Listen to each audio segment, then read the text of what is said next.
Hello and welcome to the Wisden World Cup Daily Podcast. New Zealand have been hammered by South Africa by 190 runs. It's New Zealand's second biggest World Cup defeat, and it's a result that will be celebrated on the streets of Karachi as well as Cape Town, bringing Pakistan firmly back into semi-final contention. I'm joined by Phil Walker and Katya Witney. Katya, before we get to what that result means for the competition, should we start with the game itself? I mean, in a way it was business as usual for South Africa, but that's sort of remarkable in and of itself. I mean, hundreds for de Kock and Rassie, Dussen, 7 wickets between Marco Jansen and Keshav Maharaj. They're some team, aren't they? Yeah, they're brilliant, aren't they? I mean, unless they're losing to the Netherlands, they're brilliant. But they're really good, and having been one of the teams to pretty much qualify for the semi-finals, right? Yeah, not quite. We'll get on to semi-final stuff later, but yeah, they and India have 6 wins, which will almost certainly be enough. Yeah, I mean, we've said it before on this podcast, like coming into the tournament, I don't think anyone really knew what to expect from South Africa, especially with Nortje injured. But they've come in and smashed it out of the park, really. And the fact that we've now got teams saying, don't let them bat first, that's quite an indictment on what they've managed to achieve, that there's now teams having to have this plan against them to stop de Kock scoring runs, to stop Van der Dussen and Markram and Klaassen and Miller and those endless list of names from taking them apart. And as we saw today, like the criticism of them has been that they're a bit more suspect with the ball, but they just blew away one of the teams at the start of the tournament. We were saying we're going to win it. We were saying it was between potentially India and New Zealand, and they've blown them away by 190 runs. So it's quite some result. And like you say, they are quite some team. Phil, de Kock, again, it's not new, but he's having an incredible tournament. I mean, 400s now. That's matched by only Sangakkara and Rohit Sharma. He's crossed 600 runs. And, he's going to be done in, 4 games' time at most, which it's a bit of a shame, but I guess, sort of enjoy them while we can, I suppose. So 4 in a whole tournament, that's the record, right? So the record's 5. Did it. Oh, okay. Rohit got 5 in 2019. Did he? Yeah. Bloody hell. And so Rohit's got 7 or 8 in total? How many's got this time? 1 or 2? Yeah, okay, so 5 is 7. the tournament record. Sangakkara made 4 in 07. No, 4 in 2015. He got 4 in 4 games. Sorry, in 2015, of course. Yeah, okay. 4 in 4 games, well batted. Yeah. If you're interested, it's 4 other players who made 3 in a single edition of the tournament. Okay.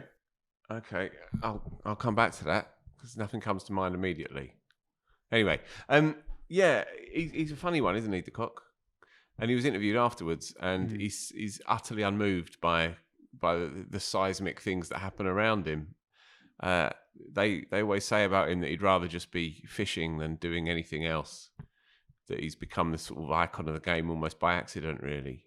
But as a player to watch, he's as good as they come. That pickup shot he has, where he swivels his whole body round almost 270 degrees, and he can pick anything up that's on that line that pitches slightly outside his leg stump, slightly outside the eye line, and whether it's a good length ball or even a fuller than that ball, or whether it's a bouncer, he will hook and pick up everything. His eye is as good as anyone who's played the game in this century. He's as good as that as a ball striker. He's always played quite selflessly, I thought, for South Africa. Mm-hmm. So he's always been a kind of a dream white ball opener in that he's never going to be a dud. He might miss out sometimes. But what he's married up this tournament is all of that flair and selflessness with a sort of grinding, unstoppable accumulation as well, right? So he's 100 and plenty clear of the next best run scorer in the tournament. And as I say, it appears totally unbothered by it. And I guess he suggested that maybe the fact that he's not got many left is just sharpened his concentration that little bit, that he's maybe just pruned out that odd airy shot he had. And I thought today, especially, like, it was hard to tell how good South Africa's total was in a way, because, we'd expect South Africa, if they're, 2 down with 5 overs left, to be pushing up towards the properly record-breaking stuff. And they still made a very big total today, but you're sort of thinking like, maybe New Zealand are in it, and it ends up being lows. And I guess that's because of how those two judge the situation. But they've passed 350 3 times, definitely 4 times, maybe.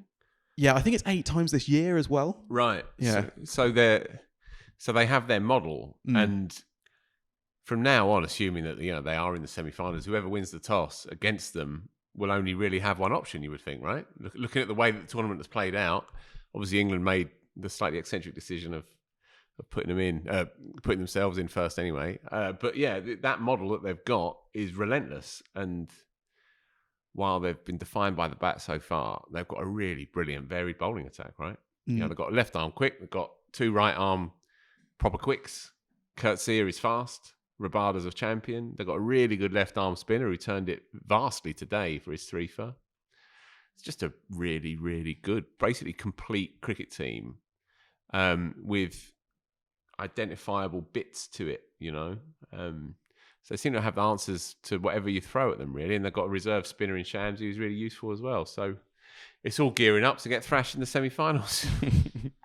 Let's just touch on the toss decision because New Zealand also put South Africa into bat. What do you make of that, Katya? I can see it from both sides, but I think hindsight is great, right? But it seemed like the wrong decision right from the outset.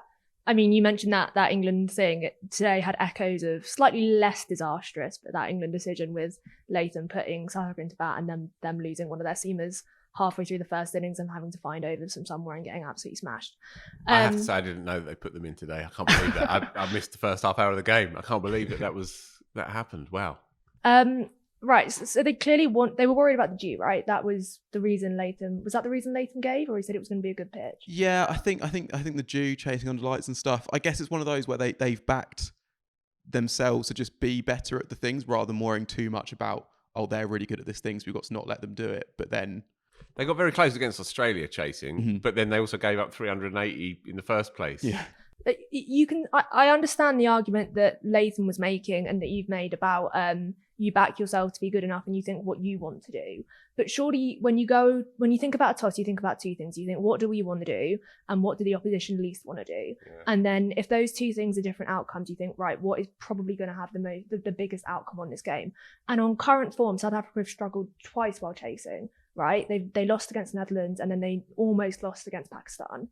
Yet when they've been put into bat, every single time they've made absolutely massive scores.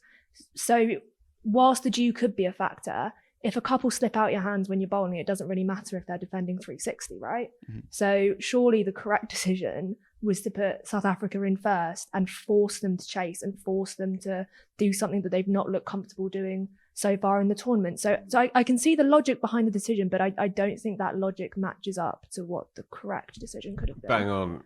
It's logic shot through with hubris, isn't it? Really, and a lot of teams in this tournament. I think a lot of modern cricket, especially male cricket, is a commitment to the bit, to use that modern phrase. You know, this is the way we do it, and to hell with cutting corners or balancing that against what the other side are thinking or wanting to do.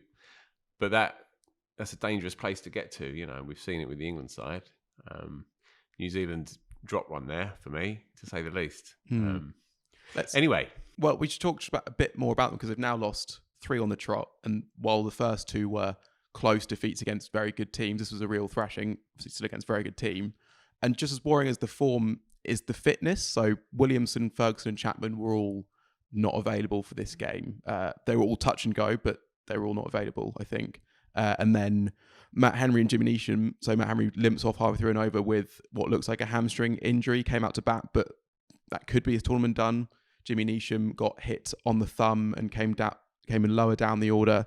So they actually don't have 11 fit cricketers right now, which is a bit of an issue considering they play again in 3 days' time, Katya? Yeah, I mean, it's worrying, right? But the players who weren't available today, as you said, touch and go, I understand Williamson should be fit, I think, for the next game. Potentially. That's what they said. They thought that'd be the case. Ferguson as well. So it's not potentially quite as worrying as it sounds when you say they don't currently have 11 fit cricketers. One thing on Henry, though, he looked cropped at the end. He looked like his tournament was done, right? So... There's a hamstring. Yeah, exactly. And he couldn't really move, batting at 11. It was all a bit grim. So presumably the big lad, Jameson, is at the airport, right? Presumably, right? He gets called up. I guess. Because if someone twangs a hamstring, then they're done. Yeah. They've got potentially 5 games to play yet, or 4 games to play yet. Mm-hmm. And he would have been touch and go to get in the squad in the first place, right? So, yeah, I think the thing is for New Zealand, the players they've got to come back in are gun players, right? So they've got Williamson to come back in, they've got Ferguson to come back in, excluding Henry. So it potentially is good news for them coming back in that they haven't been ruled out of the tournament. So New Zealand have still got these reserves they can call upon. So while they've now lost, 3 games on the trot, that's without the core of the best players in their squad, aside from like Bolt and those kinds of people. So it's not as dire as it sounds when you say 11, not 11 players. Yeah, I guess. It sounds like a lunkheadedly obvious thing to say, but they really need Williamson back because Conway, who started well, has gone off the boil a little bit. Will Young isn't really established as a top order 50-over player. And Ravindra is a marvel and one of the best young players to watch around, but you can't expect him to do it all the time. He's already overachieved for what they were expecting, let alone the rest of the world. So they are gasping for Williamson to come back and in the pressure cooker of the last couple of weeks of this thing. He'll be absolutely essential to them, more so now than he would have been at the start. Obviously, he missed initially and then got another injury. So, yeah, if he is back for the big one, then that'd be huge for them. Adam Milne is the other quick that they could call up, I suppose. Yeah. Okay. But let's move on to, because that game on Saturday is not just any game, it's against Pakistan. Let's discuss what it means for the competition. So just quickly, you got South Africa and India on 6 wins, barring something ridiculous. They're basically through. Australia and New Zealand each have 4 wins, so need 1 or maybe 2 more each. Australia have the 2 bottom teams to face, England and Bangladesh, as well as Afghanistan, so they're pretty well placed. But New Zealand now might need to win 2 of their games against Pakistan and Sri Lanka, 2 teams who have shown they can beat good teams in this tournament. And especially if they lose that first game against Pakistan, then you have Pakistan and New Zealand will be level on points heading into the final round of fixtures. And New Zealand's net run rate is no longer out of reach because of how badly they got beaten today. It's something like Pakistan win that by about 85 runs or with about 14 overs to spare. That's a really big win, but not out of the question. Then Pakistan's run rate will just nudge above New Zealand's heading into that final round of fixtures. And then also there's more ground to be made up because Pakistan play England, so they can, maybe make up a bit more there. It's a semi-final race, isn't it? Sorry, the specifics of that then. So it's an 80-odd run or 14 overs chase with 14 overs left. Yeah. So a 36-over chase, in effect. It changes a bit depending on how many Pakistan defend if it's 85 runs, that makes sense, or how many they chase if it's that. Okay. But yeah. Well, that final partnership for the 10th wicket, pointless in the context of the game. Well, that's why Henry was batting, yeah. Yeah, Henry finished 0 not out on one leg. But Glenn Phillips, so they came together 133 and they put on 34 for that final wicket, right? Mm-hmm. So if it's as straightforward as I think, that aids them by 34 runs when it comes to Pakistan, effectively. Yeah, I think maybe by 17 runs because Pakistan's win, sure. It's like... Sure. Yes. But even so, if you're looking at it from a Pakistan perspective, you'd be kicking yourself at the end there because you're thinking, right, we are right in this. If they get rumbled for 130, as it was, 167, it's a slightly trickier scenario for them. Obviously, then, the key thing about all of this, if you're talking about those 2, though, is that Pakistan beat them even by a run, and even if New Zealand go and beat Sri Lanka in their final game, Pakistan play England after that game. Mm-hmm. So they will know if they need to go wild or if they can play relatively conservative cricket and just get the win. Obviously, if New Zealand lose to Sri Lanka, then it opens itself up beautifully for Pakistan. And the echoes of 92 are uncanny, Obviously, it would be brutally harsh on New Zealand, who have really adorned this World Cup and started it so well. But there is the voice in the back of my head sort of willing on Pakistan, right, to get this done because of the drama. You imagine a semi-final with them who have already turned over their whole system and questions in Parliament and resignations and public letters of apology and all the rest of it. And Inzamam gets dragged into it and they drop both their openers and bring back one of them, and Baba's been castigated in the press. And then if they somehow stumble into the semis and they're going to play, they'll play the top team. Oh man, it would just be spectacular. So what would Afghanistan need to qualify? Because they've got a game in hand over New Zealand and Pakistan, right? I haven't mentioned them yet. So actually, they kind of have it in their own hands almost, and that if they win 3, they'll be on 6 wins. And as said, that should be enough. 2 of those games are against Australia and South Africa, so 2 tough games, but equally you have a chance to take off points off, especially in Australia, a team who you will be challenging for that spot. So they're not out of it by any means. They're very much in the hunt. They're on 6 points. Yes, yeah. So if they were to win their 3 games, they're through. They're through, right? Their net run rate's almost not certainly, yeah. great, right? Their net run rate is worse than everyone above them. So surely that's going to come into it. Yeah, because Australia can get up to 6 wins by just beating England and Bangladesh. Okay. So even then, if Afghanistan win all 3 games, they'd be tied on 6 wins with 3 teams and would need a bit of a net run rate boost. So, but it's obviously going to boost by definition if you win your next 3 games. Sure. Yeah. Intriguing. So suddenly this thing is alive. Yeah, I think there is still a chance that in about 5 days it all feels quite dead again. But look, we're into month 2. Yes, that's true. Count our blessings, folks. Yeah, exactly. Yeah, it's quite funny. Santosh Kumar asked about the future of the 50 over format with more one-sided games happening in the World Cup. We've talked a fair bit about that before, so I don't want to get into it again. But it is quite funny that now that we want a close World Cup, we no longer want close games because we want teams to make up net run rate, all that sort of thing. Just quickly looking at tomorrow, we haven't yet discussed Sri Lanka, who are level on points with Pakistan, but play India next. Katya, do you give them much of a chance in that game? No. You'd want them to for drama, but probably not. I mean, India haven't got Hardik still, right? But you can argue that actually strengthens their bowling lineup with the bowlers that they then included. So probably not. But it's kind of a bit of a dead fixture now. India are pretty much through though, right? And Sri Lanka are pretty much out. Well, if Sri Lanka win it, they're not very much out because they will play New Zealand last. So it would be in a similar position to Pakistan in a way if they won tomorrow, but that means they have to win tomorrow. So. Well, you never know. Angelo Matthews could rip through him again, and we could have another story on our hands. So, their net run rate isn't great either. Sri Lanka, so Pakistan's is superior, comfortably superior to Sri Lanka's at the minute. Nonetheless, you never know. 3 from 3. You feel like with India, obviously the most complete team in the tournament and the most consistent team in the tournament, and everyone's favourites for obvious reasons.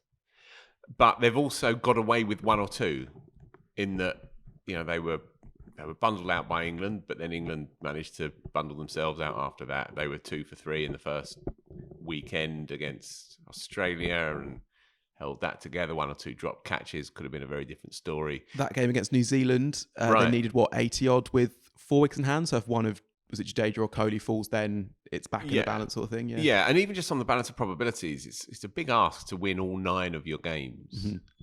A little bit of luck here and there, a couple of drop catches, a couple of screamers. And Sri Lanka have been quite a mercurial team in this tournament. They've played some really good cricket here and there. So look, obviously India go into it as the likeliest, but you never know. It should be quite a good game of cricket, really. But then you can't keep your eyes off the Pakistan-New Zealand game, really. That to me is the one. And again, Australia, Afghanistan, that's a beauty of a fixture when that comes around as well.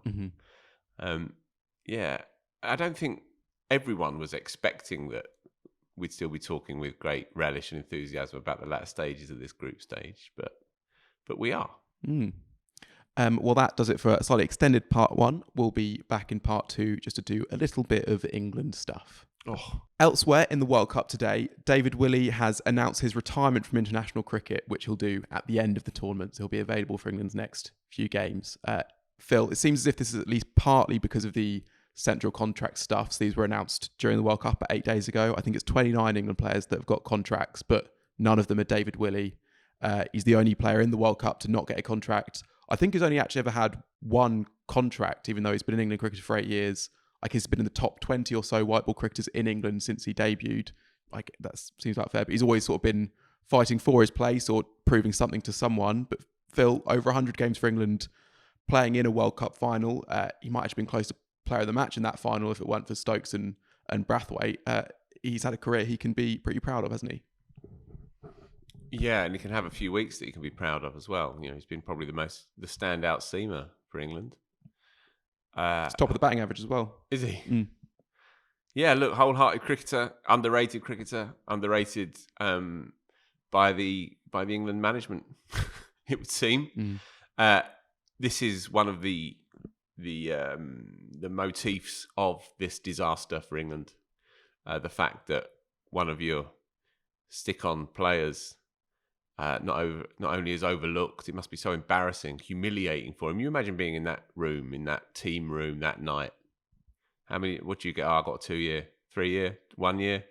Oh, fuck all. You imagine that? So it's a glimpse into how badly it's been run, and he has clearly felt, well, I need to make my point. And so the nature of what is said in those words is secondary to the timing at which those words are released. And he, understandably, I suppose, has said, well, you can stuff it then. You know, this is reflective of how the atmosphere must be in this team. As Yaz said a few days ago, it feels like an Ashes tour, a classic Ashes tour, where the walls cave in on you. And his intervention in the last 24 hours is consistent with that, really. What do you see in it, Katya?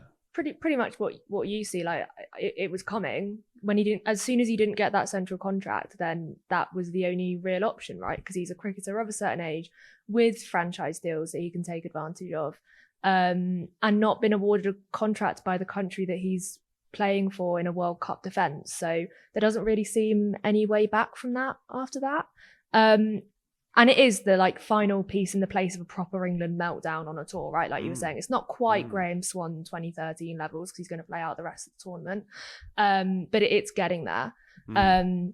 So yeah, there was never really any other outcome, but it is a public kind of humiliation for someone who has played a lot and done a lot for England and been one of their key players in several tournaments. It doesn't quite sit right, I don't think, that's the way he's kind of been almost forced out, because he wasn't going to play much white ball cricket. He might have made the T20 World Cup, but he wasn't going to play much white ball cricket after this.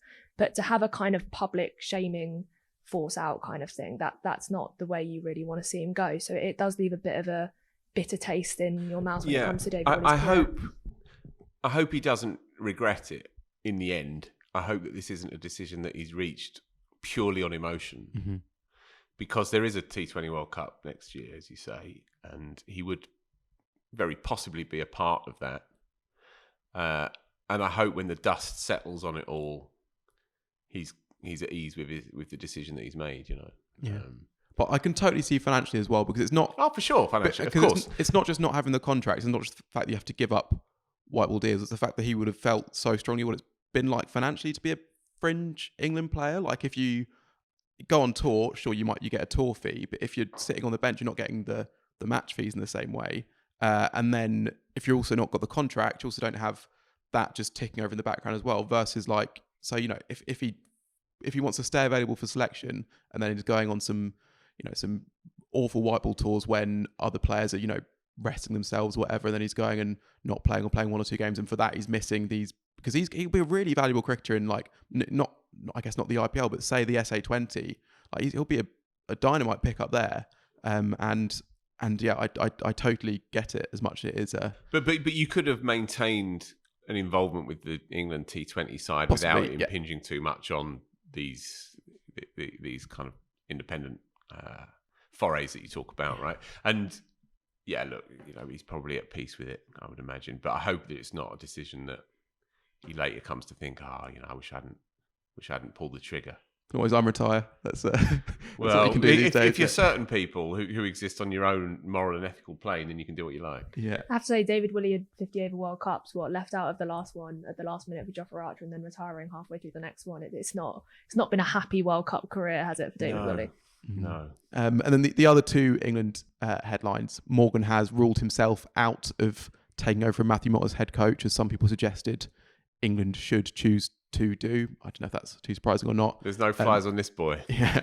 And you want to, Phil, talk about Mark Wood, who spoke to the BBC today, defending Matthew Mott, who had come in for quite a bit of criticism. And he was saying, like, no, the players have got to take some of the blame. And you felt that that might have been not just to defend Mott, but maybe to do some other things, I suppose. Yeah. It just struck me that with him making clear that that them as players have the best possible set of circumstances to perform. They have a backroom staff that's the envy of everybody. They are given great agency and over their own stories, their own careers. And he was making it quite clear, and it came across as totally sincere, that there are no excuses here. And it seemed to me that he was messaging his own teammates as much as anything else, and making a point that any rumblings in the background about the schedule, for example, as we've heard from one or two players across the tournament, or the conditions, or any of these external factors. And then, of course, it's easy for people to end up looking at the poor bloke with the baseball glove as a sort of suitable scapegoat for the whole thing. Wood was clearly indicating, not just to us lot, but to his own team, we don't have any excuses here, and don't hide behind any excuses. Don't blame any external factors, because we've got everything in our favour here, and there's no justification to pin it on anyone else except yourselves. It was quite refreshing to hear that, I thought. Mm. Well, that is all for today. We'll be back tomorrow after that India-Sri Lanka game, when we might just have our first fully confirmed semi-finalist of the World Cup. Thanks a lot for listening.